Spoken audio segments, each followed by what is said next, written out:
Hello and welcome to Sky IndyCar's Arrow McLaren Debrief. I'm delighted to be joined this week by Racing Director at Arrow McLaren, Gavin Ward, from F1 success to IndyCar success. Absolutely, yeah. No, happy to be here, and we're having a blast. And in terms of, what it's like you've made the transition from Formula One through to Team Penske, which is where you were before. What's it like staying in the same pit lane, but making the transition from a successful team to another big successful team? Yeah, I mean, it's been an interesting change for me. I think, lots of familiar faces you see down the other end of pit lane.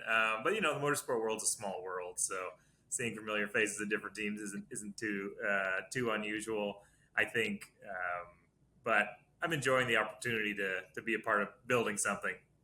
And just talk us through your journey, because you sort of started there in January 2022. You couldn't start until July 2022, I think I'm right in saying. And you started as the director of trackside engineering, but you've now evolved into the racing director. What are the nuances between the role switches? How's that changed for you, if at all? Yeah, so I started off and I was, really more specifically focused on the trackside engineering operation. And then come the end of the year with Taylor Kyle's departure, we had a bit of a reorganization. Took the racing director job, which is leading the entire team, which is it's new to me in a way that it's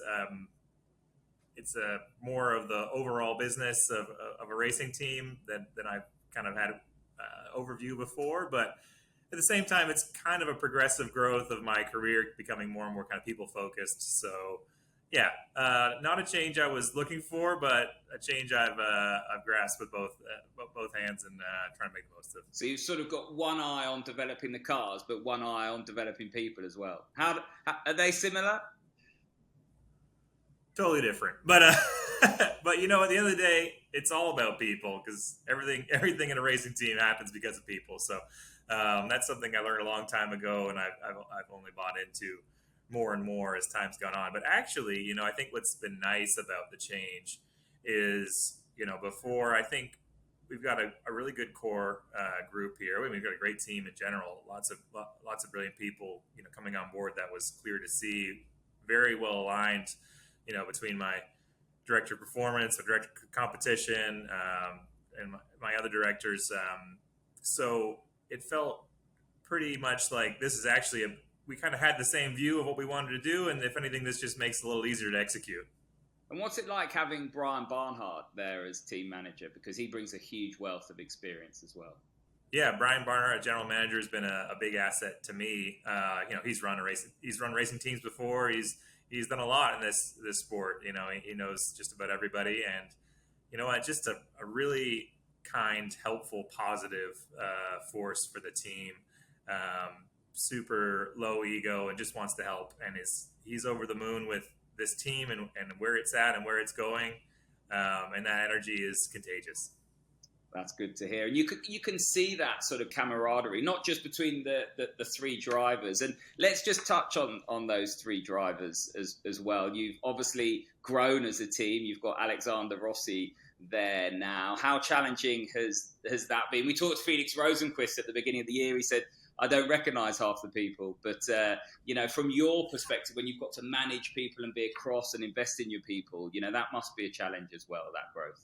Yeah, the growth has been immense, and that was kind of like job number one when I took this job. I was like, we've got a lot of empty spots, we got to fill them, and but I think, for one, just talking about Alexander Rossi, it's funny. You never really know people until you properly get to work with them. And sometimes what you see in the media and what you see behind closed doors is like you can get a different read on people. But I've been over the moon with working with Alex. He's a true professional. He's also got a really, really dry sense of humor.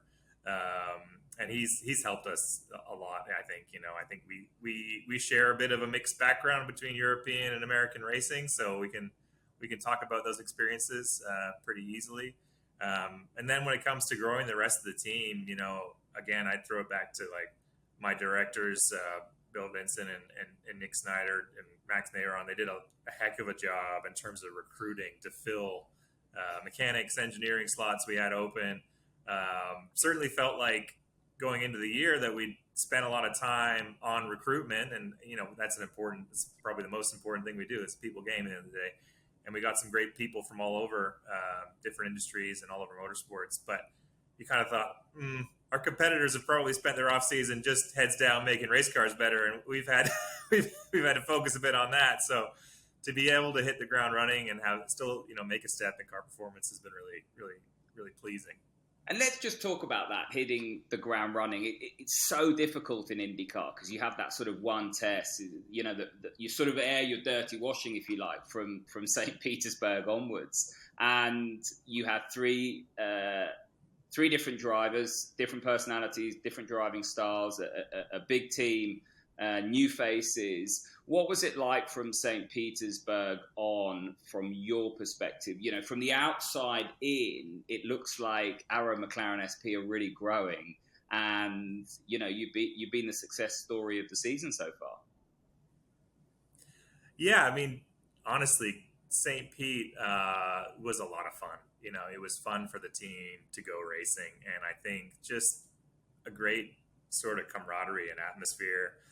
We got some good tunes playing in the garage area, and people were just happy to be back racing. It's kind of first day of school vibes a little bit for people that have been around, but then lots of new faces that are getting to kind of experience that for the first time.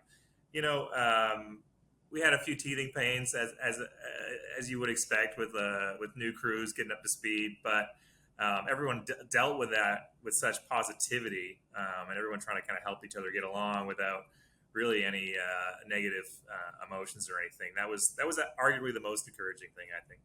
And I think you make a good point there. There's so many shoulda, coulda, wouldas in IndyCar because the sort of window of performance is so narrow, and it's so hard to win a race or just even finish in the top three. So you've got to keep that sort of positive perspective, because if you look at Texas, for example, you had the pole, didn't quite work out, and then Alexander's issue in pit lane, and you go to Long Beach there, and Pato, who's been Pato 2.0 for most of the year, had a little bit of an issue and missed his braking spot. But you've got to sort of bounce back quickly from those and keep the sort of momentum, haven't you? Because the races come thick and fast. Yeah, and I think this is the case in all forms of racing, but probably, IndyCar, as you said, with it being so competitive and, the way that things can sometimes just not go your way, it makes it even more relevant. But I've been preaching since day one here that we need to have the right level of detachment from the results. If you, in my experience in motorsport, if you ride the roller coaster, the highs and lows of emotions, race to race based on outcome, it's a pretty extreme way to be. It's not really sustainable. So, people always go and what's your goal? Your goal is to win it. We're going to win every race. You want to win the championship. Yeah, of course we all want to do that. That's what we're here for. But, I think the mindset is really more about enjoying the process. And the process is getting better, finding ways to build better race cars and find better ways to go racing week in, week out. So that's the way we try and view it. And I think the team has done a great job of embracing the long game mindset. And I've been blown away with the positivity that I see, what you could take as disappointing results where you came second, you thought you should have won. And actually people being able to instantly kind of focus on, no, that's exactly what we need to be doing week in, week out. We keep doing this. We keep finding, if we find that a little bit more, then we're really going to be where we want to be. Now, you talk about winning championships. Obviously, you've won a championship with Joseph Newgarden at Team Penske. How much does that experience help your role at the moment, if at all? Obviously, the championship with Joseph in 2019 was one of my proudest career achievements. And, I try and take that experience and bring it here and give that focus. But I think, honestly, this team has got what it takes. I'm very confident in the people here. And part of my job is just reaffirming that and giving them the tools they need to get it done, because I think they've got what it takes. So talking about getting it done. Looking back at last weekend, the Indianapolis Motor Speedway, the road course, the GMR Grand Prix, you were second, third, and fifth in terms of a team performance. That's about as complete a showing as we've seen from anyone up and down the pit lane this year. So that must be something to smile about, but gives you a huge amount of momentum heading into the big one as well in 2 weeks' time. Absolutely. I think it should be a big confidence boost to everybody here, starting to show what we think we're capable of. It was a great day for the team. You always want more. So there's there's that right amount of frustration, call it, or dedication to just find that little bit more. But I think also, we've left a lot of the races this year feeling like we had the pace to bring that kind of result, and had, for one reason or another, a few incidents had come up, and we hadn't done it. So I think good to see us put all three cars up there like we think they belong, and we're gonna keep pushing for more. How surprised were you, just focusing on last weekend, looking at Pallou's strategy? It's normally a red race, but he called it as a black race quite early on in the weekend, and then followed that strategy through. And it's pretty good performance from them. How surprised were you, and were you on the fence at all between a red and a black strategy? I think the Ganassi cars were a little bit in their own world. I think we saw right away from the first practice session that the Ganassi cars were very competitive on the primary tire, and frankly less competitive on the alternate. So I think something they were doing was giving them that bias more than other teams. For us, we were, as you said, more on the fence. Historically, that's not the way the race is played out here. Obviously, qualifying, you need to be quick on the softer tire. So, I think in hindsight, maybe we would have been a little bit better had we recognized that strategy option earlier. But I don't think it really would have changed our result. At the end of the day, the Palou was just better on the like for like. Palou on the primary versus us on the primary, he was better than us. And we've got to. We've got to find a bit more, because that's where we lost the race. We might have been a little bit closer to them in terms of the gap, but I don't think it would have changed the net outcome. But at the same time, it's like you try and learn from it, but we don't dwell on it. We move on pretty quick. And you got to move on quickly, because tomorrow you start testing on the speedway, of course, for what I think it's Pato O'Ward described as the big cookie. The 107th running of the Indy 500. Now, looking at the pace last year, you've got a very, very good chance from the fans' perspective of taking home the Borg Warner Trophy. From your perspective, what have you done in terms of preparing for this? How early do you start to prepare for it? When do the cars start to get built for the 500? That kind of thing. I mean, we are working on Indy 500 prep pretty much all year long. I think there's a bit of a misconception about IndyCar. I think, as people call it spec racing, it almost gives a connotation that there's not much development going on. But the truth is, there's a development war nonstop between these teams. And, whether people are pounding away doing wind tunnel aero testing and R&D work, but our off season has been was far from laid back. We were working pretty hard, and yes, I think the speedway cars, they get rubbed on all year long, but the real prep work started in January in earnest, to put a lot of things we learned and think will hopefully give us the step we need at the speedway into place. And then we've got a pretty good test program to run through here in these next few days. But I think the thing about the speedway is it's very hard. It's very hard to know where you're at, really, until you get to qualifying, frankly. And then for race pace, again, it's a tough one. Everyone's always on different programs, and I think it's easy to, with the pressure of the Indy 500, get a bit spun out by it, and focus too much on what your opinion of where your relative competitiveness is. And I think this team has done a great job of how they execute the month of May. So I'm looking forward to being a part of that, kind of just having our heads down and focusing on getting through our program and seeing where we end up.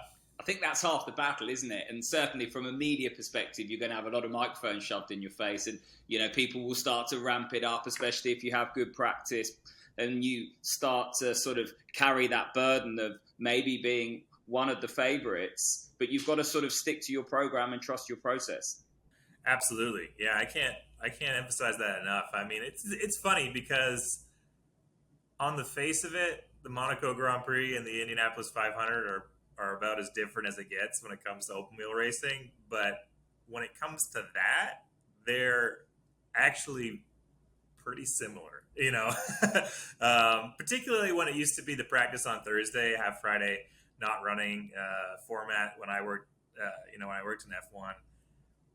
You had a lot of the same kind of stuff, which was this is a little bit longer event format, which leads itself to people trying to do more, and then there's that extra sort of pressure and maybe people getting involved that would usually take a step, stay out of it and that sort of thing. So now I get to be as the guy that might be tempted to get involved where I usually stay out of it. I get to hopefully not be that guy, but we'll do our best. Talking about being that guy, we've mentioned the three drivers so far, Felix, Pato, and Alexander, of course, but you've got TK there.